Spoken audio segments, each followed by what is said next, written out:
Students, मैं पूनम राय आज के इस वीडियो में एक बार पुनः अनेकार्थी शब्दों के साथ उपस्थित हुई हूँ। चुने हुए महत्वपूर्ण अनेकार्थी शब्द जो आपकी परीक्षाओं में पूछे जाते हैं। इसमें कुछ बच्चों ने कमेंट किया था कि ऑप्शन को भी बताया जाए। तो अगर आपको हर ऑप्शन के बारे में उसके और अनेकार्थी जानने हैं तो इसके लिए इसी चैनल पर और भी अनेकार्थी शब्द के पड़े हुए हैं, जिसमें प्रत्येक शब्द का कई पर्यायवाची भी बताई हूँ मैं। तो उससे आप लोग लाभ उठाएं। यहाँ मैं सिर्फ प्रश्न कैसे जल्दी से सॉल्व करें उसको आगे बढ़ा रही हूँ। तो इसमें पहला प्रश्न है, जल, प्राण, पुत्र, ये तीनों किस शब्द के अनेकार्थी हैं? ऑप्शन दिया हुआ है औषधि, सार, तत्व और जीवन। इसमें सही ऑप्शन कौन सा होगा?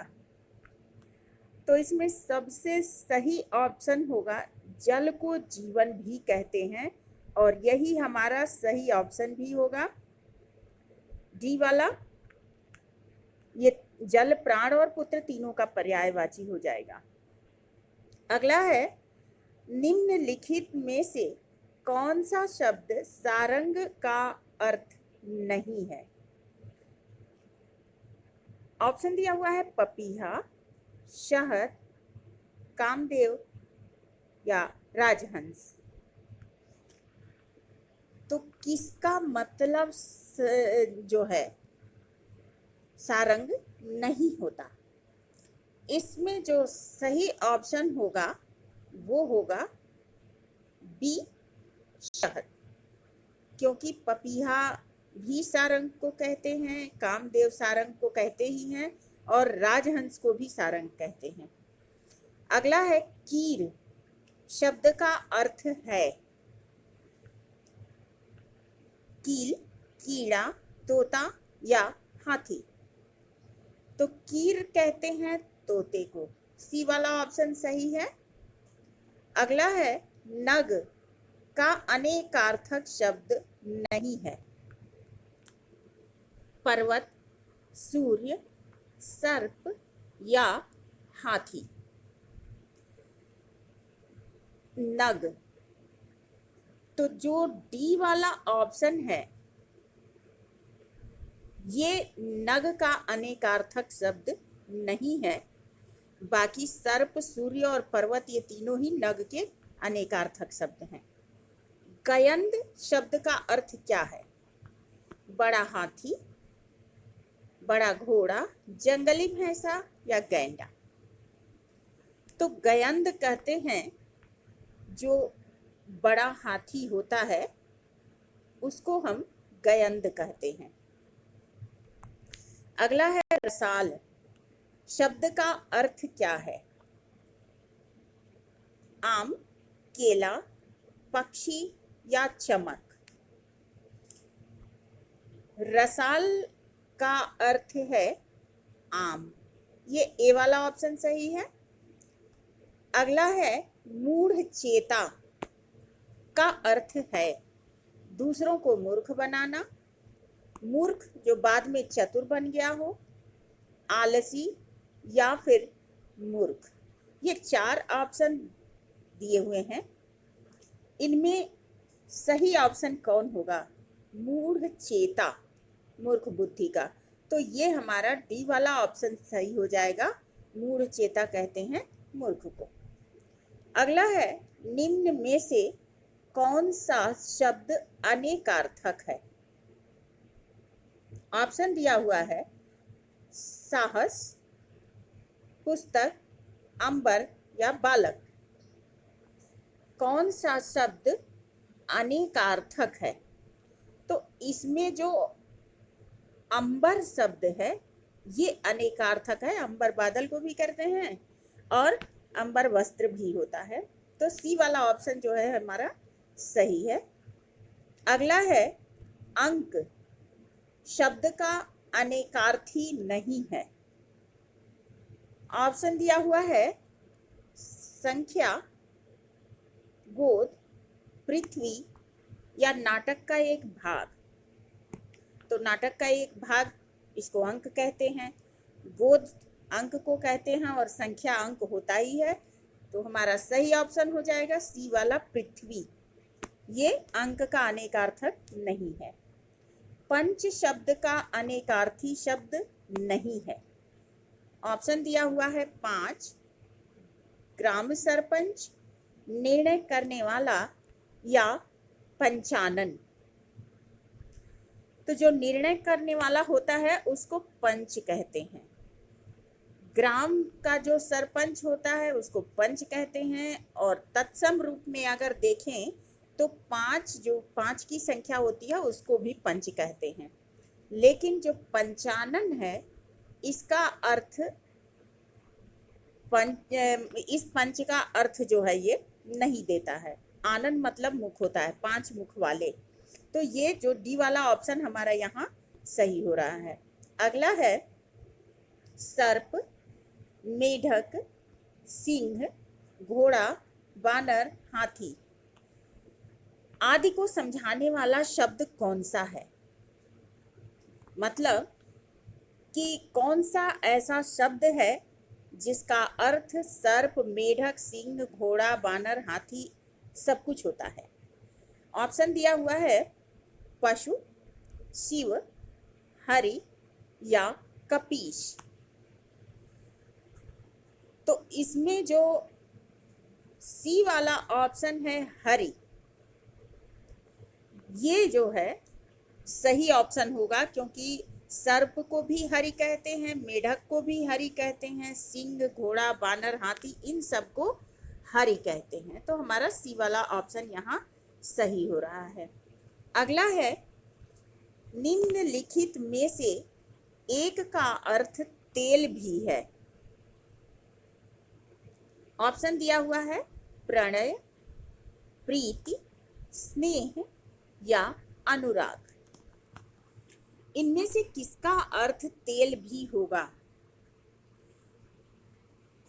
अगर देखें तो प्रणय मतलब प्रेम, प्रीति मतलब प्रेम, स्नेह मतलब भी प्रेम और अनुराग मतलब भी प्रेम। लेकिन पूछ रहा है कि तेल भी किसका अर्थ है, तो वो जो सही ऑप्शन हो जाएगा वो सी हो जाएगा, स्नेह। स्नेह का अर्थ होता है तेल। अगला है विगत शब्द का अनेकार्थी है। विगत ऑप्शन दिया हुआ है भूतकाल, समय, बीता हुआ या काल। इनमें से कौन सा ऑप्शन सही होगा। भूतकाल कहते हैं बीते हुए समय को। समय मतलब समय होता ही है, बीता हुआ मतलब जो बीत चुका हो, और काल का अर्थ समय होगा। तो जो विगत का सही अनेकार्थी शब्द हमारा होगा वो होगा सी, बीता हुआ, विगत। अगला है इनमें से कौन सा शब्द अगला का अनेकार्थी नहीं है। आगे, आगामी, सामने का और दुविधा। अगला का अनेकार्थी नहीं है। आगे मतलब अगला हो जाएगा, आगामी मतलब अगला आने वाला, सामने का जो होगा वो भी अगला हो जाएगा। लेकिन जो ये हमारा डी वाला ऑप्शन है दुविधा, ये अगला का अनेकार्थी शब्द नहीं है। अगला है गृह विहीन, बेघर किस शब्द के अनेकार्थी हैं। ऑप्शन दिया हुआ है अगोरना, अगोचर, अगेह और अगुआ। गेह मतलब होता है घर, तो अगेह जो घर से रहित हो, घर से विहीन हो, उसको हम कहेंगे अगेह। तो सी वाला ऑप्शन हमारा यहाँ सही है। अगला है पाप, पातक किस शब्द के अनेकार्थी हैं। ऑप्शन दिया हुआ है अग्रिम, अघ, अघट या अचर। प्रश्न था कि पाप या पातक तो अघ अघ हरो, अघ मतलब होता है पाप या पातक। ये हमारा बी वाला ऑप्शन यहाँ सही है। अगला प्रश्न है भंवरा कोयल सखी किस शब्द के अनेकार्थी हैं? मतलब कि भंवरा कोयल और सखी इन तीनों के लिए एक शब्द कौन सा है? तो ऑप्शन दिया हुआ है अली, अंत, अनंता या आकार। सही ऑप्शन हमारा होगा अली। ये ए वाला ऑप्शन सही होगा। अली मतलब भौरा होता है, कोयल भी होता है और सखी भी होता है। अगला प्रश्न है कृष्ण विष्णु अविनाशी किस शब्द के अनेकार्थी हैं? ऑप्शन दिया हुआ है अतिथि, अच्युत, अनुरूप या अब्ज। तो यहाँ जो सही ऑप्शन होगा वो हो जाएगा बी वाला अच्युत। अच्युत कहते हैं कृष्ण विष्णु या अविनाशी को। अगला शब्द है खर का अनेकार्थी शब्द है। ऑप्शन दिया हुआ है गधा, प्राणी, नदी या कमल। तो खर कहते हैं गधे को। ये खर, खर का अनेकार्थी हो जाएगा। जैसे खर मतलब टुकड़ा, तिनके का टुकड़ा भी खर होता है, गधे को भी खर कहते हैं। तो यहाँ हमारा गधा का अनेकार्थी शब्द हो जाएगा। रस का अनेकार्थी नहीं है। रस ऑप्शन दिया हुआ है अर्क, ठप, सत्व या बादल। यहाँ जो सही ऑप्शन हो जाएगा रस का अनेकार्थक नहीं है। तो यहाँ दो ऑप्शन हो जा रहा है, एक तो बादल हो जा रहा है और दूसरा हो जा रहा है ये बी वाला ठप। ये दोनों ही रस का अनेकार्थक नहीं है। अगला है अमृत का अनेकार्थी शब्द नहीं है। स्वर्ग, जल, पारा या दुल्हा। अमृत, इसमें ऑप्शन थोड़ा सा चेंज कर दिया है। अमृत का पहले भी आया था। तो सही ऑप्शन हो जाएगा डी, दुल्हा। ये अमृत का अनेकार्थी शब्द नहीं है। अगला प्रश्न है तरंग। तरंग का अनेकार्थी नहीं है। स्वर लहरी, लहर, उमंग या पैना।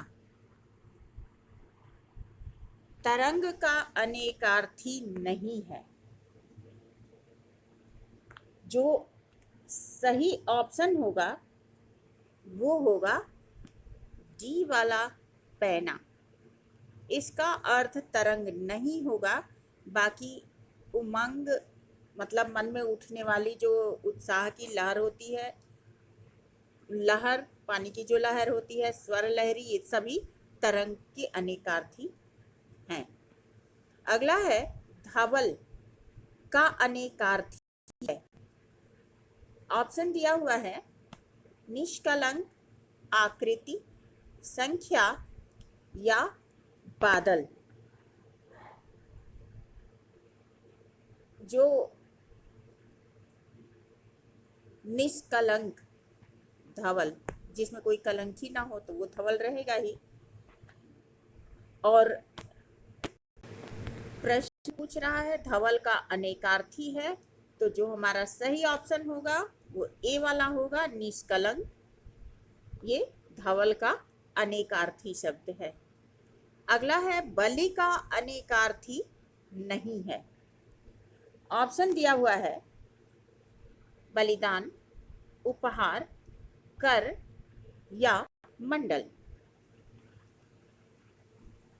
तो बलि का अनेकार्थी जो शब्द नहीं है वो है डी वाला मंडल। मंडल का जो शब्द है ये बलि का अनेकार्थी नहीं है, बाकी बलि के अनेकार्थी हैं। अगला है परिकर का अनेकार्थी नहीं है। कमरबंद, परिवार, समूह, क्षत्रिय। परिकर तो जो कमर पर पहना जाने वाला गहना होता है कमरबंद कहते हैं, उसको परिकर भी कहते हैं, परिवार को परिकर कहते हैं और समूह को भी परिकर कहते हैं। लेकिन जो क्षत्रिय होता है इसको हम परिकर नहीं कहते। तो ये हमारा डी वाला ऑप्शन यहाँ सही है। अगला है पयोधर का अनेकार्थक शब्द है। ऑप्शन दिया हुआ है स्तन, चंद्र, आंख और सोना। पयोधर दूध को धारण करने वाला, अगर यहाँ अर्थ लें तो तुरंत हमारा जो ए वाला ऑप्शन है स्तन, ये सही है और यही ऑप्शन भी हमारा सही है। तो आज के लिए इतना ही। नेक्स्ट वीडियो में कुछ और महत्वपूर्ण प्रश्नों के साथ मिलते हैं। तब तक के लिए धन्यवाद।